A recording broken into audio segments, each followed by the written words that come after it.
உம்மோடு இருக்கிறேன். என் வலதுகையை பிடித்து தாங்குகிறேன்.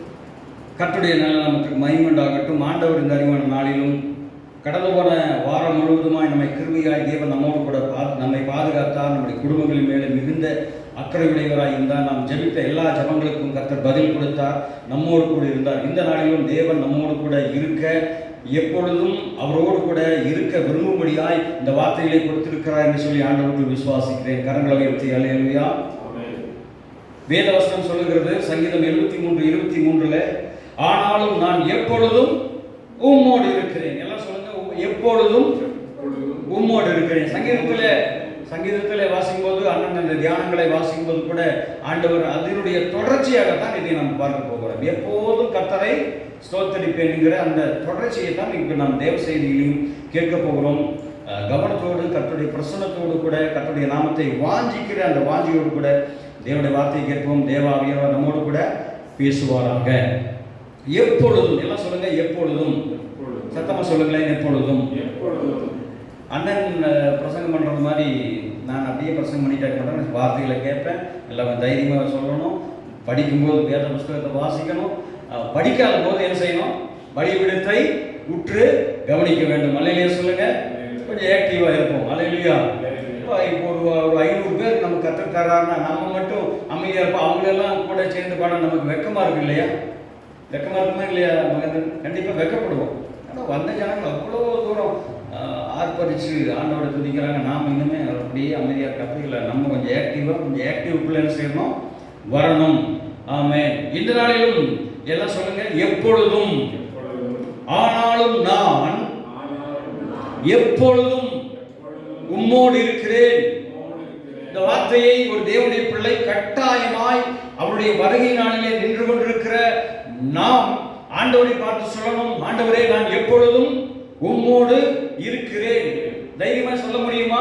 சொல்ல முடியாதா? அப்படிங்கிறதெல்லாம் காரியம், கேள்வி, பதில் அப்படியெல்லாம் இருக்கட்டும். ஆனாலும் ஒரு தேவனுடைய பிள்ளைக்குள்ளான ஒரு வாஞ்சையும் விசுவாசமும் இப்படிப்பட்ட வசனங்களின் அடிப்படையிலேயே இருக்க வேண்டும் என்பதுதான் தேவனுடைய உன்னத நோக்கமாக இருக்கிறது.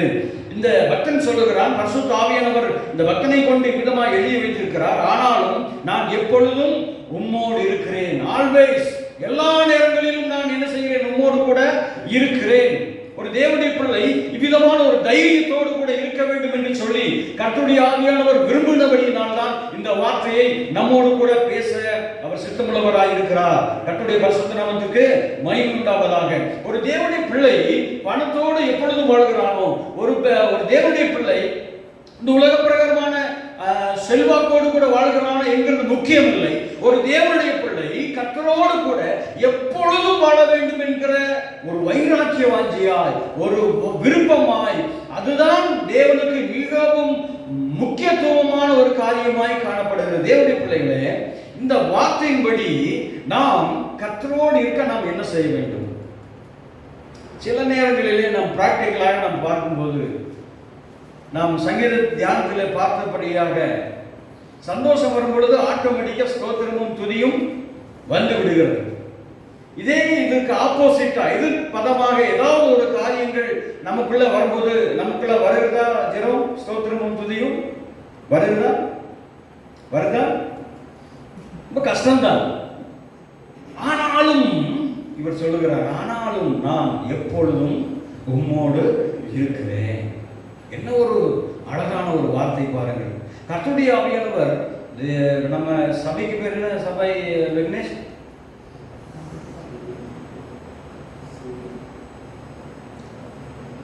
தேவனுடைய சீசத்துவ திருச்சபை, சரிங்களா? இப்போ சீசன் என்ன செய்யணும் அப்படின்னா, எப்போதும் அவரோடு கூடயே இருப்பான். யாரோடு கூட? கர்த்தராகிய இயேசு கிறிஸ்துவோடு கூட எப்போதும் அவரோடு கூட இருந்துகிட்டே இருப்பான். நம்ம வீட்டில் போனாலும் இருப்பான், வேலை ஸ்தலத்தில் போனாலும் கர்த்தரோட இருப்பான், வண்டியில் போனாலும் கர்த்தரோட இருப்பான். வண்டியில் போகும்போது வேடிக்கை பார்த்துட்டே போக மாட்டான், அவன் கர்த்தரோடு கூட இருந்துகிட்டே இருப்பான். அல்லேலூயா சொல்லுங்களேன், அல்லேலூயா.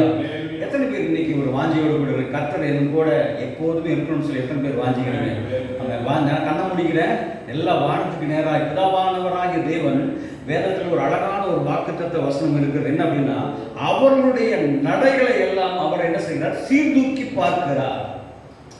அவருடைய எண்ணங்களை அவர் சீர்தூக்கி பார்க்கிறார். அவருடைய நடைகளை அவர் சீர்தூக்கி பார்க்கிறார், அவருடைய வழிகளில் எல்லாவற்றிலும் அவர் உற்று நோக்குகிறவராய் இருக்கிறார் சொல்லி அருமையான வாக்குத்தத்தங்கள் வசனங்கள் எல்லாம் இருக்குது. அதனால திரும்ப ஒரு விஷயம் கூட நான் உங்கள்கிட்ட கேள்வியா கேட்கிறேன், எத்தனை பேர் அப்பா நீ என்னோடு கூட இருக்கேன்னு சொல்லி எத்தனை பேர் வாஞ்சியா இருக்கிறீர்கள்? அவர்கள் மாத்திரம் கரங்கள் எடுத்து அல்லேலூயான்னு சத்தமா சொல்லுங்க பாப்போம்.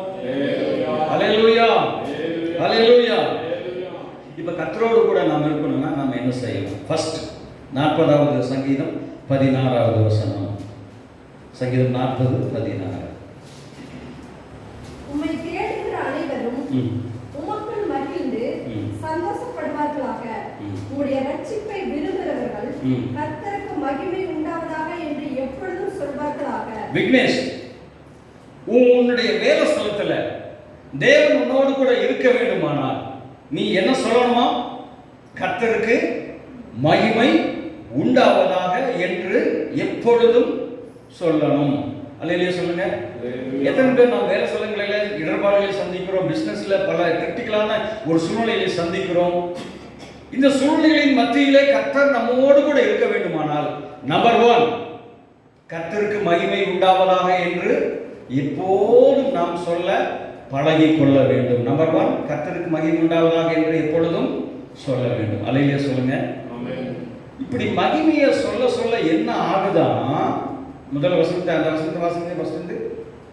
உம்மை தேடுகிற அனைவரும் உமக்குள் மகிழ்ந்து joy in Christ in joy. கர்த்தருக்குள் மகிழ்ச்சி எப்போ வருகிறது அப்படின்னா கர்த்தருக்கு மகிமை உண்டாவதாக என்று சொல்லி எப்பொழுதெல்லாம் நாம் சொல்லுகிறோமோ அப்பொழுதெல்லாம் நமக்குள்ள என்ன வருகிறது? சந்தோஷம் வருகிறது. இது நம்முடைய மானுஷீக கண்களிலே பார்க்கும் பொழுது, மானுஷீக சிந்தனைகளிலே பார்க்கும் பொழுது கொஞ்சம் வித்தியாசமானதாக தோன்றலாம். ஆனால் கர்த்தருடைய வாக்குத்தத்தங்கள் ஒவ்வொன்றும் பொய் சொல்லுகிறவைகள் அல்ல, அது நிறைவேறியே தீரும். ஆகவே தேவனுடைய பிள்ளைகளாகிய நாம் தேவன் நம்மோடு கூட இருக்க வேண்டுமானால் நாம் செய்கிற முதல் படி தேவனுக்கு மகிமை உண்டாவதாக, அதாவது வேத வசனங்களின்படி பார்க்கும் பொழுது கர்த்தருக்கு மகிமை உண்டாவதாக என்று எப்போதும் சொல்ல பழகிக் கொள்ள வேண்டும். நம்பர் 1. நம்பர் 2 சங்கீதம் 33:1 வசனத்தை வாசிப்போம். சங்கீதம் 33:1. நீதிமான்களே கர்த்தருக்குள் கைகூடுங்கள், துதி செய்வது செம்மையானவர்களுக்கு தரும். ஆமென்.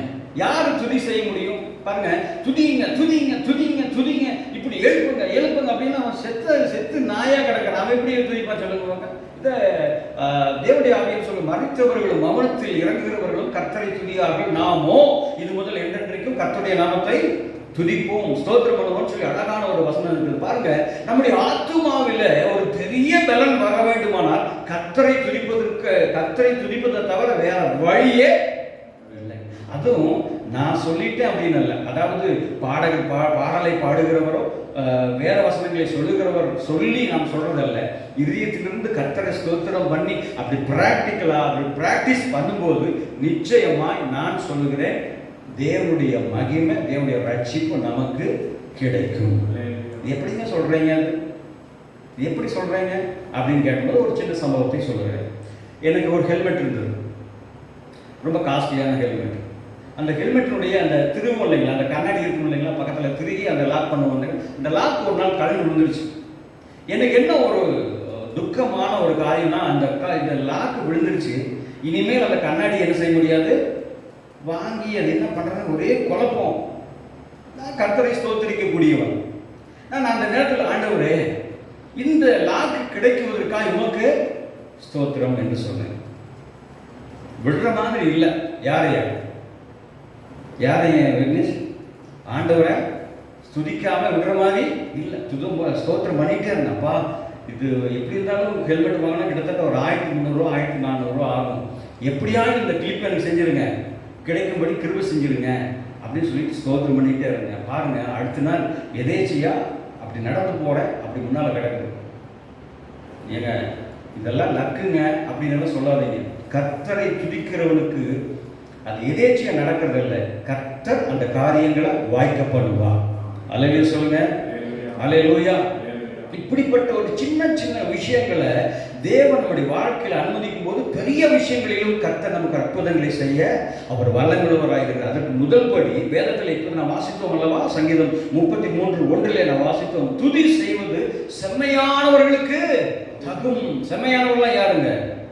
பரிபூர்ணம் உள்ளவர்களுக்கு தான் அது தகும். யாருனாலும் சொல்ல முடியும் அப்படின்னா, துதியும் ஸ்தோத்திரமும் யார் சொல்ல முடியும் அப்படின்னா செம்மையானவர்கள் தான் என்ன செய்ய முடியும், சொல்ல முடியும். வழியில் போறவங்கலாம் ஸ்தோத்திரம் பண்ண சொல்லுங்க, என்னையா அது ரொம்ப கொடுமையா இருக்குது. துதியும் ஸ்தோத்திரத்துக்குள்ள இவ்வளவு இருக்குது. ஆமாங்க, கர்த்தருடைய பிள்ளைகளே, கர்த்தருடைய மக்களே, தேவனுக்காய் நிற்க வேண்டும் என்று சொல்லி வைராக்கிய வாஞ்சியா இருக்க விரும்புகிறவர்களே, தேவனுடைய வார்த்தை சொல்லுகிறது துதி செய்கிறது ஒன்றுதான் தேவனுடைய சமூகத்தில் நம்மை இருக்க செய்யும். மூன்றாவது பாயிண்ட் பார்ப்போம். சங்கீதம் 35:27 வசனம். சங்கீதம் 35:27. கர்த்தர் நம்மோடு இருக்குன்னா என்ன செய்யணும்? மூன்றாவது பாயிண்ட், என் நீதி விளங்க விரும்புகிறவர்கள் கெம்பீரித்து மகிழ்ந்து தமது ஊழியக்காரருடைய சுகத்தை விரும்புகிற கர்த்தருக்கு மகிமை உண்டாவதாக என்று எப்பொழுதும் சொல்ல கடவர்கள். இப்பொழுது நாம் பார்ப்போம், எப்போதும் சொல்ல கடவர்கள். என்ன சொல்லணுமா? எதுக்கு நான் ஸ்தோத்திரம் பண்ணணுமா? என் நீதி விளங்க விரும்புகிறவர்கள். எல்லாரும் சொல்லுங்க, என் நீதி. நம்ம ஒரு காரியத்தை சரியா செஞ்சிருக்கோம், அதுக்கு சரியா பதில் வராது. மனிதர்கிட்டருந்தோ அல்லது நம்ம வேலை செய்கிற பிஸ்னஸ்லேருந்தோ வேலை சொல்லிருந்தோ அது சரியான என்ன செய்ய வராது, ஒரு சரியான ஒரு ரிசல்ட்டை நாம் எதிர்பார்த்துருக்க மாட்டோம். ஆனால் இது உலக பிரகாரம் மட்டும் ஆவிக்குரிய விஷயத்திலும் கூட நல்ல ரிசல்ட்டை தேவனுடைய சமூகத்திலிருந்து எதிர்பார்க்க வேண்டுமானால் மூன்றாவது நாம் செய்யக்கூடிய காரியம் கர்த்தருக்கு மகிமை உண்டாவதாக என்று சொல்லிக்கொள்ள பழகிக்கொள்ள வேண்டும். அல்லேலூயா சொல்லுங்க. அழகான ஒரு வார்த்தை சொல்லி பாருங்க, என் நீதி விளங்க விரும்புகிறவர்கள் கெம்பீரித்து மகிழ்ந்து தமது ஊழியக்காரனுடைய சுகத்தை விரும்புகிற கர்த்தருக்கு மகிமை உண்டாவதாக என்று எப்போதும் சொல்ல கடவர்கள். அப்போ தேவனுடைய நீதி, அதாவது நம்ம சரியான ஒரு காரியத்தை ஆவிக்குரிய விதத்தில் ஆனாலும் சரி, மாமிஷிக விதத்தில் ஆனாலும் சரி, அதை சரியாக அதை நாம் கர்த்தருடைய கரத்திலிருந்து பெற்றுக்கொள்ள வேண்டுமானால் துதிக்கிறதை தவிர்த்து வேற வழி இல்லவே இல்லை. நான்காவது பாயிண்ட் பார்ப்போம். சங்கீதம் 74 வாசிப்போம். சங்கீதம் 70வது சங்கீதம் 4வது வசனம். உம்மை தேடுகிற யாவரும் உம்மில் மகிழ்ந்து சந்தோஷப்படுவார்களாக. உமது இரட்சிப்பில் பிரியப்படுகிறவர்கள் தேவனுக்கு மகிமை உண்டாவதாக என்று எப்பொழுதும் சொல்வார்கள். ஆமென். அல்லேலூயா சொல்லுங்க. அல்லேலூயா. இது சுருக்கமாக தான் பார்த்து வர்றோம், பெருக்குமாவெல்லாம் பார்க்க வேண்டாம். இதனுடைய தாற்பயம் துதியும் ஸ்தோத்திரமும் ஒரு தேவனுடைய பிள்ளை சொல்ல வேண்டும் என்பதற்காக தான் இத்தனை வசனங்களை பார்த்துருக்கிறோம். நான்காவது பாயிண்ட், உமது ரட்சிப்பில் பிரியப்படுகிறவர்கள் அப்படின்னு என்ன தெரியுங்க? ரட்சிப்பில் பிரியப்படுகிறவர்கள் ஒரு வியாதி, ஒரு பிரச்சனை, ஒரு கடினமான ஒரு சூழ்நிலை, இதிலிருந்து தேவன் நம்மை தூக்கி எடுக்க வேண்டுமானால் நாம் சொல்லக்கூடிய ஒரு விஷயம் கர்த்தருக்கு அல்லேலூயா சொல்லுங்க. எவ்வளோ ஒரு டிப்ஸ் பாருங்க, எவ்வளோ ஒரு ஒரு கீவேர்டு. அதுக்கு என்ன சொல்றது? கீவேர்டு ஒரு பெரிய அலங்காரமான ஒரு மாளிகை, கதவெல்லாம் பூட்டி இருக்கு, சாவியை நம்ம கையில் கொடுக்குறாங்க, டக்குன்னு திறந்து உள்ள போறோம்னா என்னது? ஒரு கீ. அந்த கீ மாதிரி தான் துதியும் ஸ்தோத்திரமும் நம்முடைய வாழ்க்கையில இருக்குமானால் மிகப்பெரிய ஆசீர்வாதங்களை கர்த்தருடைய கரத்திலிருந்து நாம் பெற்றுக்கொள்ளலாம். இப்பொழுது நாம் வாசித்தோமே, உமது ரட்சிப்பில் பிரியப்படுகிறது. அதாவது ஒரு காரியத்திலிருந்து, ஒரு பிரச்சனையிலிருந்து கர்த்தர் நம்மை விடுதலையாக்க வேண்டுமானால் நாம் சொல்லக்கூடிய ஒரு வார்த்தை தேவனுக்கே மகிமை உண்டாவதாக என்று சொல்லி நாம் சொல்ல வேண்டும் என்பதாக தேவன் விருப்பப்படுகிறார். அடுத்த பாயிண்ட் வாசிப்போமானால் சங்கீதம் 84:4 சங்கீதம் 84 சங்கீதம் 4வது வசனம். உம்முடைய வீட்டில் வாசமா இருக்கிறவர்கள் பாக்கியவான்கள்,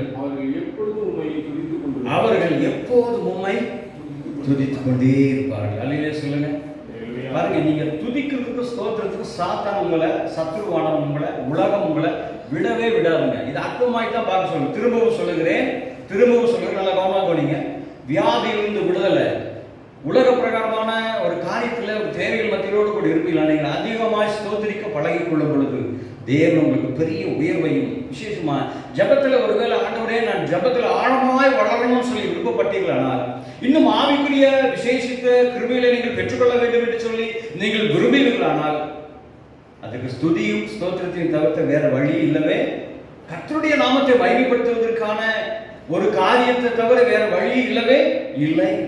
வேதத்தில் வாசிக்கிறோம், சங்கீதம் 84:4 இப்படியாக வாசிக்கிறோம், உம்முடைய வீட்டில் வாசமா இருக்கிறவர்கள் பாக்கியவான்கள், அவர்கள் எப்பொழுதும் உம்மை துதித்துக் கொண்டே இருப்பார்கள். அல்லேலூயா சொல்லுங்க.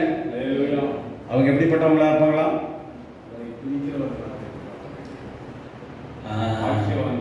ஒரு சபையில நம்ம சபையில எடுத்துக்குவோம், கர்த்தராகிய தேவன் நமக்குள்ள பரிபூர்ணமா வாசம் பண்ணிட்டாருன்னா நம்மளால துதிக்காம இருக்கவே, அதை அனுபவிச்சவங்களுக்கு தான் தெரியும். அனுபவிக்காதவங்களுக்கு நீங்க அனுபவிக்கணும்னு என்ன செய்யணும், அதை பிராக்டிக்கல் பண்ணி பிராக்டிஸ் எடுத்து பார்க்கணும். இது உண்மையா? இந்த பிரதர் சொல்றாரு, இல்ல பிரசங்கத்துக்காக மட்டும் சொல்லிட்டு போயிட்டாரா?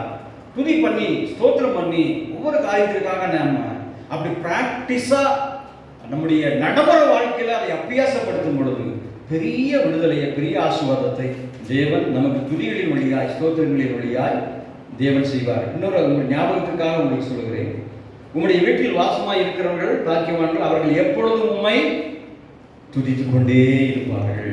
கர்த்தருடைய நாமத்திற்கு மகிமை உண்டாவதாக. சங்கீதம் 140:13 வசனத்தை வாசிங்களே. அடுத்த பகுதியாக சங்கீதம் 140:13 வசனம்.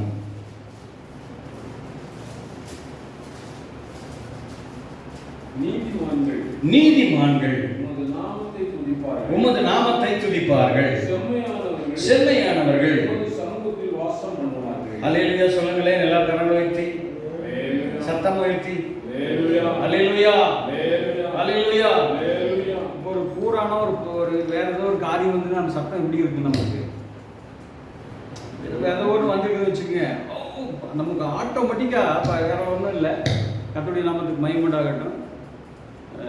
நான் கட்டளை படுத்துட்டு இருந்தேன், தம்பி ஆதி என் மேலே விழுந்துட்டார்.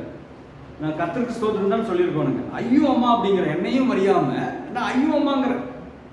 அப்போ நான் நினைச்சேன், ஆண்டவரே எனக்குள்ள நீங்க உண்மையாலுமே இன்னும் வரவே இல்லை. இது சப்கான்சியஸ் மைண்டுக்குள்ள இருக்கக்கூடிய ஒரு விஷயம்.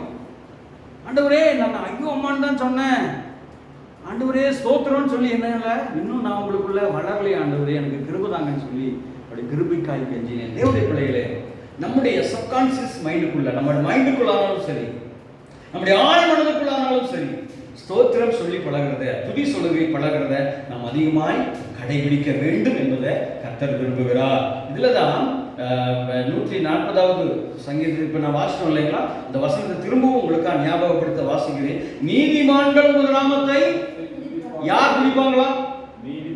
யார் நீதிமான்கள்? யார் நீதிமான்கள்?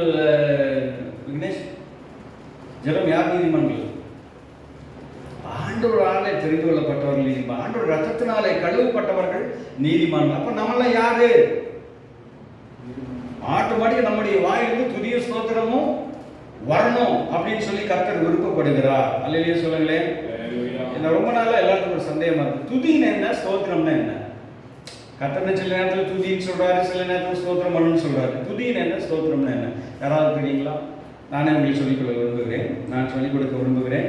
இது எனக்கு தேவன் கொடுத்த ஒரு சின்ன ஒரு ஞானம் என்று கூட நம்ம எடுத்துக்கலாம். சங்கீதம் 136 ஃபுல்லா நீங்க வாய்ப்பை வாசிக்க வேண்டாம், கவனமாக கவனிங்க, சீக்கிரமா முடிக்க போறோம். சங்கீதம் 136 சங்கீதத்தை நீங்க ஃபுல்லா வாசிச்சு பார்த்தீங்கன்னா துதியுங்கள் துதியுங்கள் துதியுங்கள் துதியுங்கள் துதியுங்கள் துதியுங்கள் துதியுங்கள்னே வந்துட்டே இருக்கும். இதில் எதை சொல்லி துதிக்கணும் அப்படின்னா, பாஸ்ட் டென்ஸ், கடந்து போன நாட்களிலே நாம் தேவன் நமக்கு செய்த எல்லா காரியங்களுக்காகவும் செய்வது துதி. பாஸ்ட் டென்ஸ், கடந்து போன நாட்களிலே தேவன் நம்முடைய வாழ்க்கையில் செய்துகிற எல்லா காரியங்களுக்காகவும் செய்வது துதி. அப்ப ஸ்தோத்திரம்னா என்ன? மத்தேயு 15வது அதிகாரம் 26வது வசனத்தை மட்டும் உங்களுடைய நாமத்திற்காக அதை வாசிங்களே. மத்தேயு 15:26 வசனம்.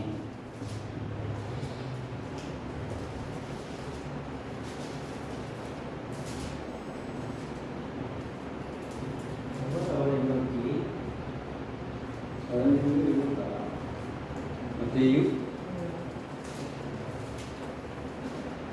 15வது அதிகாரம் 26வது வசனம்.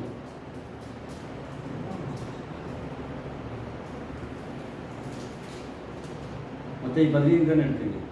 அவர் அவர்களை நோக்கி, பிள்ளைகளின் அப்பத்தை எடுத்து இல்லை, மத்தேயு தானே, மத்தேயு இருக்குங்க. மத்தேயு 15வது அதிகாரம் 26வது வசனமா? அப்படியா? பக்கம் சொல்லுங்க. 26, 26, 15:26, சாரி 36, மன்னிக்கவும் 36வது.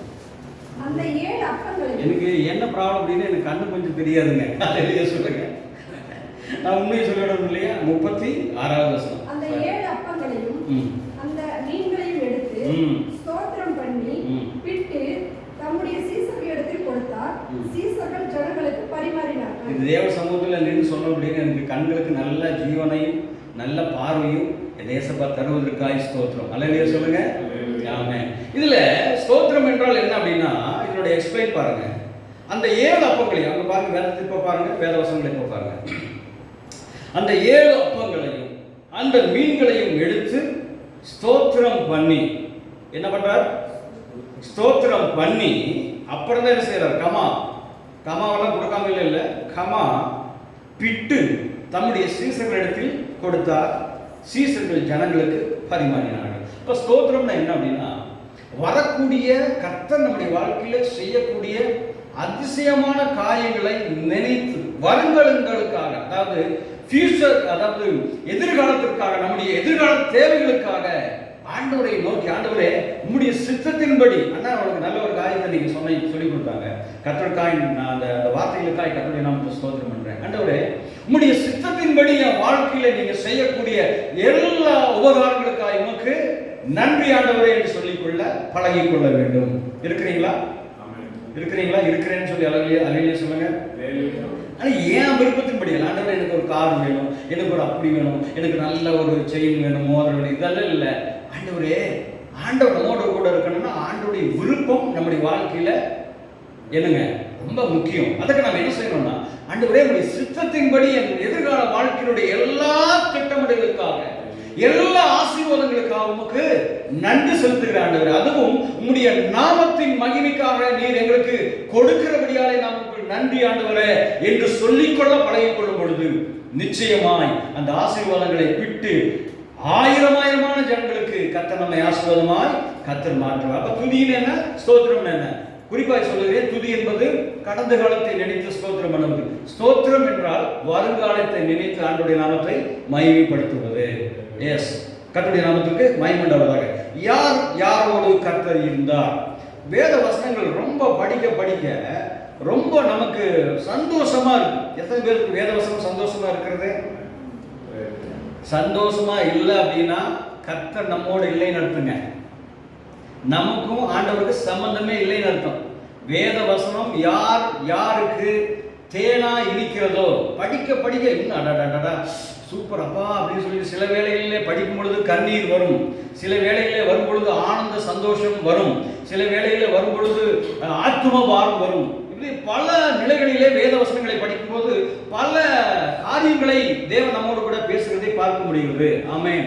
யாரோடு கூட கர்த்தர் இருந்தார் அப்படிங்கிறத நாம் இப்போ வாசிக்க போறோம். வேகமாய் திரும்பிக் கொள்ளுங்கள். ஆதியாகமம் 26வது அதிகாரம் 28வது வசனம். அதற்கு அவர்கள் நிச்சயமாய் கர்த்தர் உம்மோடு கூட இருக்கிறார் என்று கண்டோம். இப்போ யாரோடு கூட இருந்தார்? யாரோடு கூட இருக்கிறதாக அந்த ஜனங்கள் சொல்கிறார்கள்? ஈசாக்கோடு. ஆதியாகமம் 26ஆம் அதிகாரம் 28வது வசனத்திலே யாரோடு கூட கர்த்தர் இருந்தாராம்? ஈசாக்கோடு கர்த்தர் இருந்தார். ஈசாக்கு கர்த்தரோடு கூட இருந்தார்னு சொல்லி எழுதல.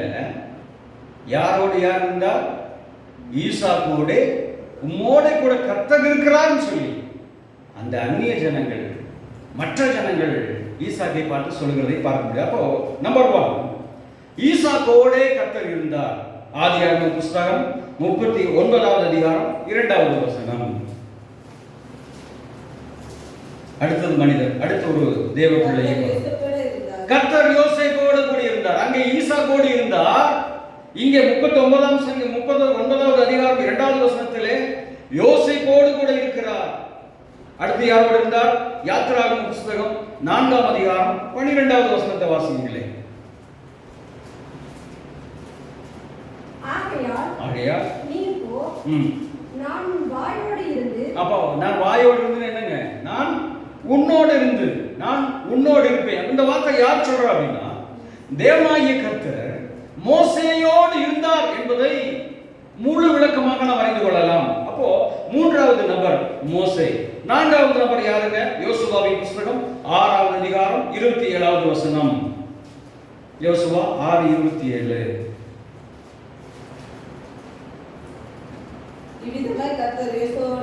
இவ்விதமாய் கர்த்தர் யோசுவாவோடு இருந்தார். எவ்வளவு ஒரு பியூட்டிஃபுல்லான ஒரு அழகான வார்த்தைகளை பாருங்க. கர்த்தர் யாரோட எல்லாம் இருக்கிறார் பாருங்க. ஃபர்ஸ்ட் ஈசாக்கோடு இருந்தார், யோசேப்போடு இருந்தார், மோசேயோடு இருந்தார், யோசுவாவோடு இருந்தார். அடுத்த ஒரு தீர்க்கதரிசி ஒருவரை நாம் பார்க்க போகிறோம். 1 சாமுவேல் 3:19வது வசனத்தை வாசிப்போமா? 1 சாமுவேல் 3:19. சாமுவேல் வளர்ந்தான், கர்த்தர் அவனுடனே கூட இருந்தார். எஸ், சூப்பருங்க. கர்த்தருடைய நாமத்தை கரங்களை வைத்து கர்த்தருடைய நாமத்தை ஸ்தோத்திரம் பண்ணுவோம். ஹல்லேலூயா, ஹல்லேலூயா, ஹல்லேலூயா. ஆண்டவரே, அந்த வார்த்தைகளுக்காய் ஸ்தோத்திரம், ஸ்தோத்திரம், ஸ்தோத்திரம். சாமுவேல் வளர்ந்தான், கர்த்தர் அவனுடனே. இன்னும் கொஞ்சம் வசனத்தை, இன்னொரு வசனத்தை வாசிக்கலாங்க. அந்த வசனத்தை திரும்ப வாசிக்கலாம். சாமுவேல் வளர்ந்தான், கர்த்தர் அவனுடனே கூட இருந்தார். என்ன இருந்தாரு?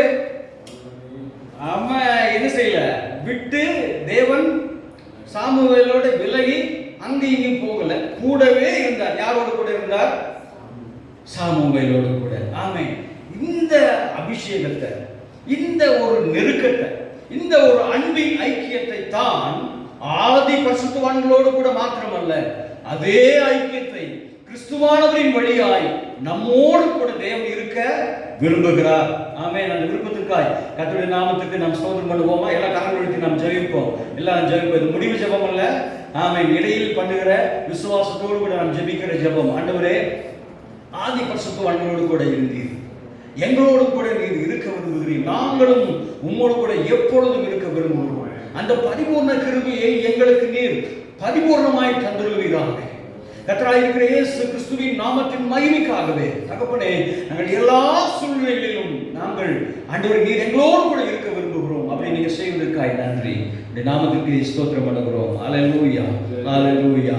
கவனிப்போம். இப்படி யார் ஈசாக்கோடு இருந்தார், யோசேப்போடு கூட இருந்தார், மோசேயோடு கூட இருந்தார், யோசுவாவோடு கூட இருந்தார், சாமுவேலோடு கூட இருந்தார். இந்த கர்த்தராகிய தேவன் தான் புதிய ஏற்பாட்டு பிள்ளைகளுக்கு மட்டும் கொஞ்சம் வித்தியாசமா தெரியப்படுகிறார்.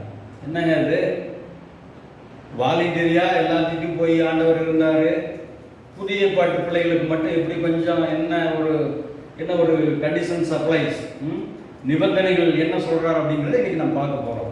புதிய ஏற்பாட்டு பிள்ளைகளுக்கு அவ்வளவு சீக்கிரமா போறது கிருபையினால இருந்தாலும் தேவன் நம்முடையத்துல சில காரியங்களை எதிர்பார்க்கிறார். என்னென்ன காரியங்களை எதிர்பார்க்கிறார்?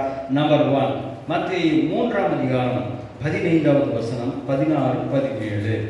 மத்தேயு 3, 15, 16, 17.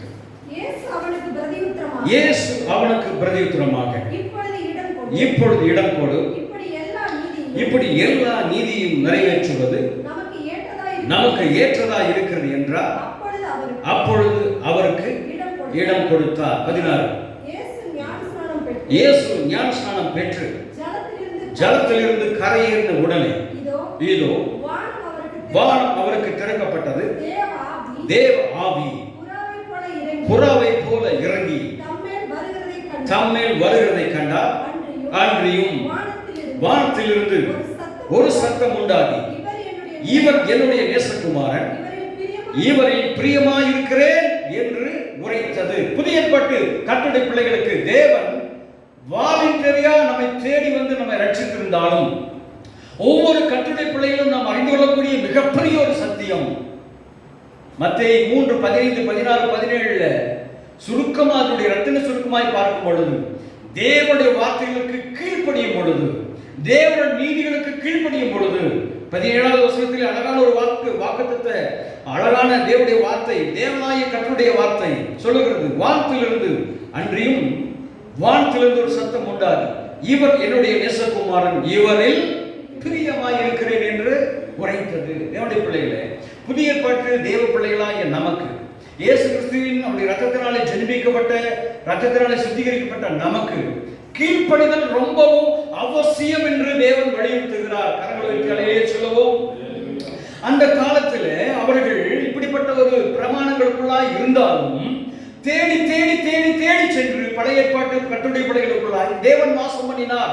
ஆனால் புதிய ஏற்பாட்டு பிள்ளைகளாகிய நமக்கு, கர்த்தராகிய இயேசு கிறிஸ்துவினுடைய வழியாய் வந்த நமக்கு, அவரை விசுவாசிக்கிற கர்த்தருடைய பிள்ளைகளாகிய நமக்கு தேவன் நம்மிடத்தில் எதிர்பார்க்கிற ஒரு காரியம், அவருடைய வார்த்தைகளுக்கு கீழ்ப்படிய வேண்டும் என்கிற ஒரு காரியத்தை வலியுறுத்துகிறார். யார் வழியாக? இயேசு கிறிஸ்துவானவர் வழியாக.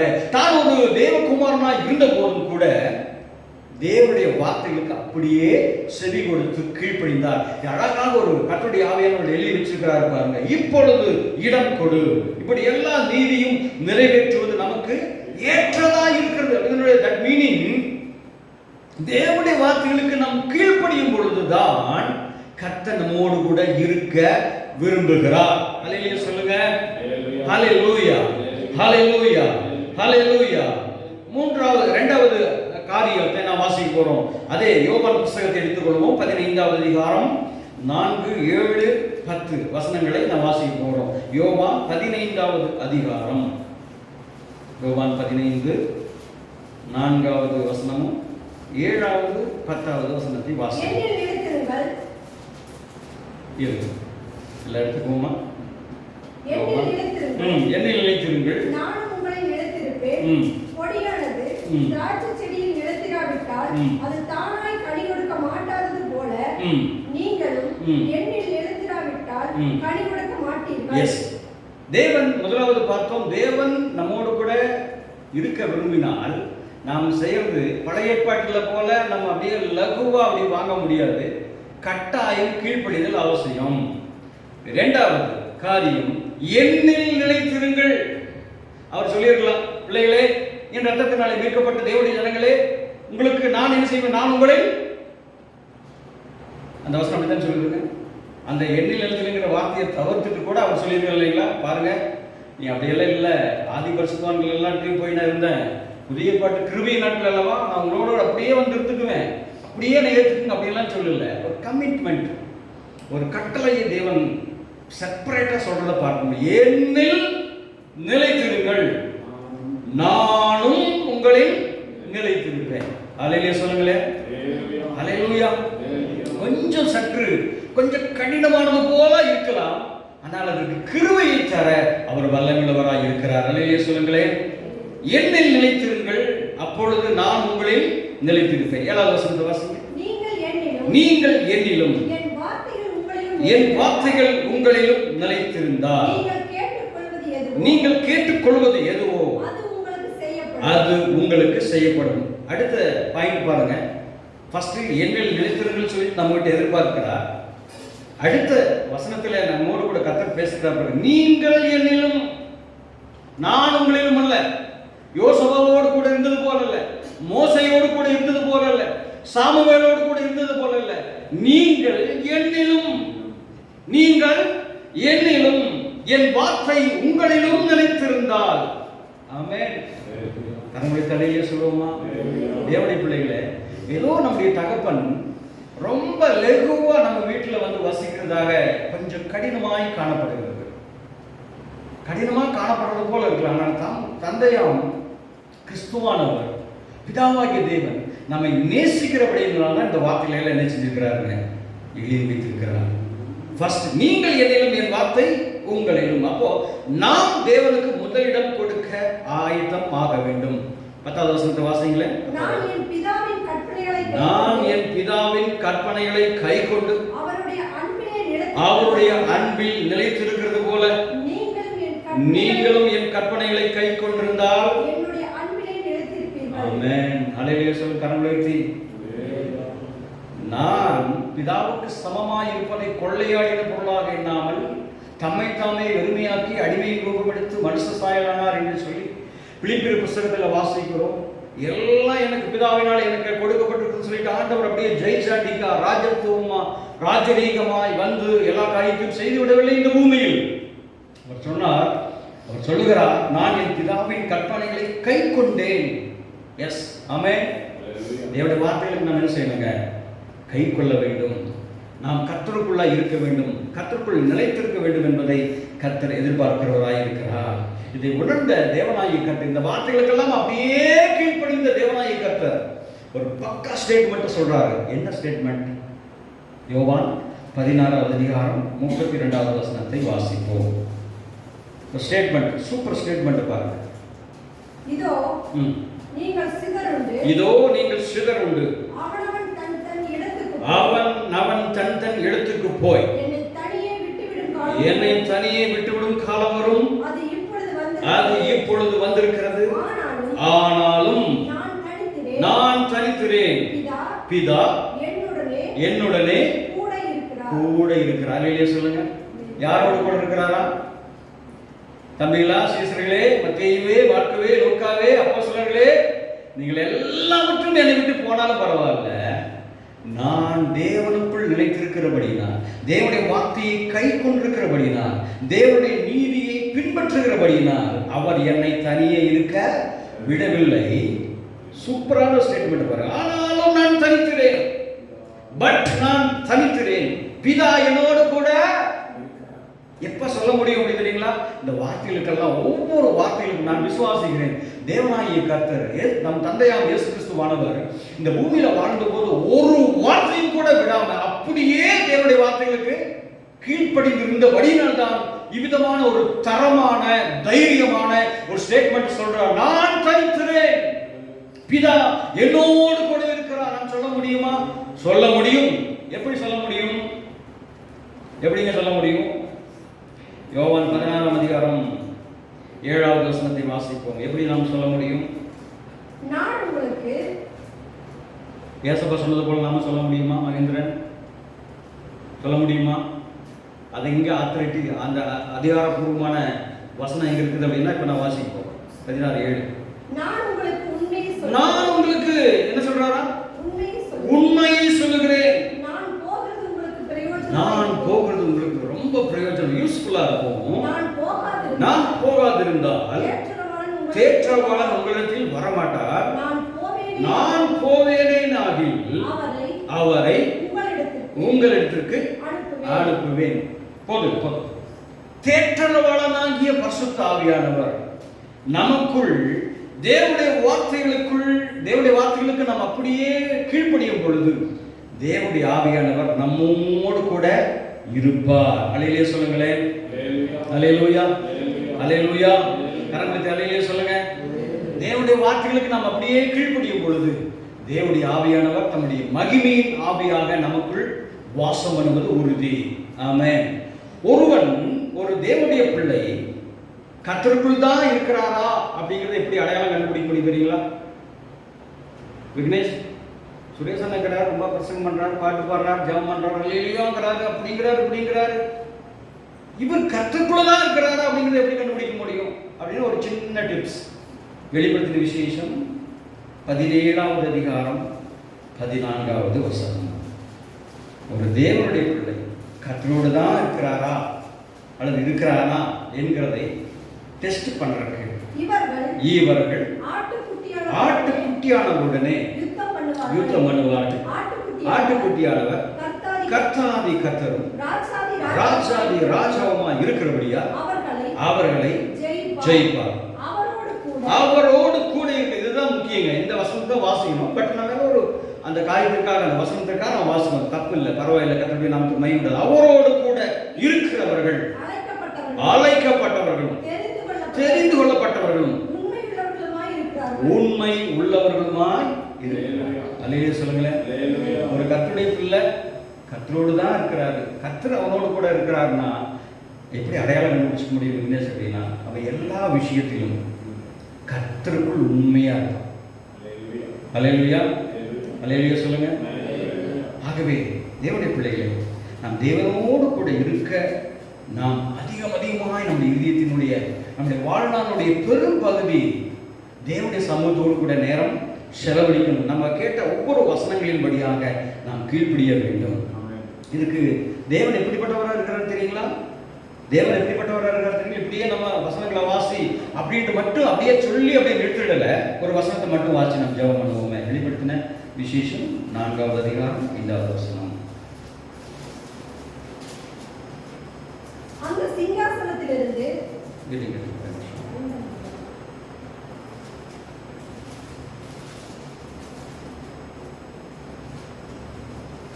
வைராக்கிய வாஞ்சியா இருக்கிறார்ன்ற ஒரு வார்த்தை.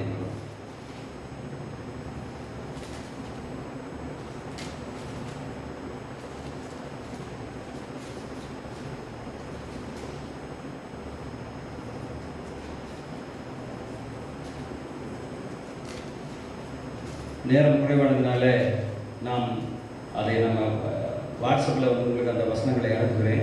இப்படிப்பட்ட தேவனாகிய கர்த்தர் தேவனோடு கூட வாசம் பண்ணும்படி ஒரு அருமையான வசனம் சொல்லுகிறது.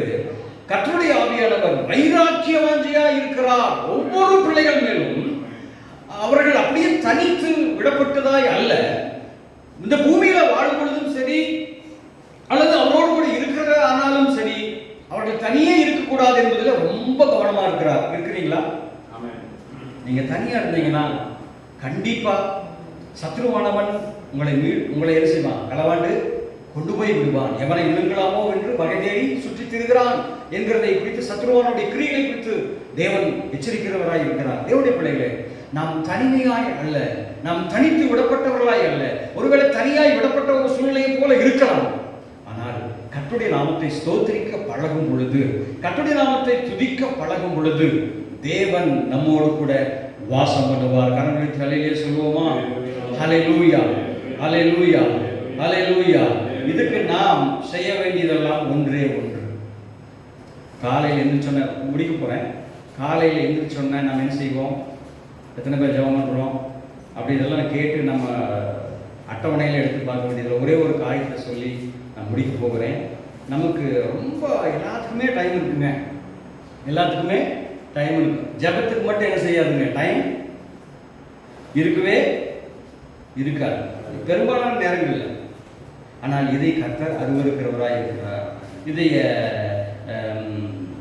இந்த காரியத்திலிருந்து கர்த்தர் நம்ம விடுதலை ஆகணும்னா ஒரு பொருத்தனை இன்னைக்கு நாம் செய்ய போகிறோம். ஒரு பொருத்தனையோடு கூட ஜெபியுங்கள். என்ன வசனம் அப்படின்னா, ஒரு சூப்பர் நேச்சுரலான ஒரு வசனம் இருக்குது பாருங்க. நானே வாசிக்கிறேன். சங்கீதம் 101:3வது வசனம். தீங்கான காரியத்தை என் கண்முன் ஆட்ட. சூப்பர் நேச்சுரல் வேர்டு பாருங்க. என் கண் முன்னால யாரை வைப்பேன்? ஆண்டவரைத்தான் வைப்பேன். என்னங்க அந்த வசனத்தை நம் காலை தோறும் இடைவிடாமல் நம் கண் முன் நிறுத்தி நோக்கி அதை வாசிக்கிறவர்களாக இருக்க வேண்டும். அல்லேலூயா சொல்லுங்க. ரொம்ப பயபக்தியோட அவர் தருகிற கிருபையோடு கூட அந்த வார்த்தைகளை வாசிக்க வேண்டும். சூப்பரான ஒரு வார்த்தை. தீங்கான காரியத்தை என் கண் முன். எத்தனை பேர் நம்ம அடிக்ட் ஆகிருப்போம்? நம்ம செல்ஃபோன் மோகத்தில் அடிக்ட் ஆகிருப்போம். இன்னும் நமக்கு தேவைகளின் மோகத்தில் அடிக்ட் ஆகிருப்போம். இன்னும் உலகம் தருகிற அந்த காரியங்களில் அடிக்ட் ஆகிருப்போம். அதை தேவ ஆவியானவர் உணர்ந்துதான் இந்த வார்த்தையை சொல்கிறார். தீங்கான காரியத்தை என் கண் முன்னால் என்ன செய்ய மாட்டேன். நல்ல ஒரு பொருத்தனை இந்த நாளிலே ஏறெடுப்போம். ஆண்டவரே, நீங்க அருவருக்கிற எந்த ஒரு காரியத்தையும் என் இருதயத்திற்குள் கொண்டு வர மாட்டேன் என்று சொல்லி நாம் ஒவ்வொரு நாளும் ஒப்பு கொடுத்து பிராக்டிஸ் பண்ணுவோம், செயல்படுத்துவோம், அதை நம்ம பயிற்சி எடுப்போம். ஆண்டவரே, துதிக்கிறதுல ஸ்தோத்திரிக்கிறதுல நான் இன்னும் ஒருபடி நான் மேலே வர விரும்புகிறேன், எனக்கு கிருபதாரம் என்று சொல்லி நாம் ஜெபம் பண்ணுவோம். இறுதி ஜெபத்தை அனல் செய்து நிறைவு செய்வாங்க. ஆமென்.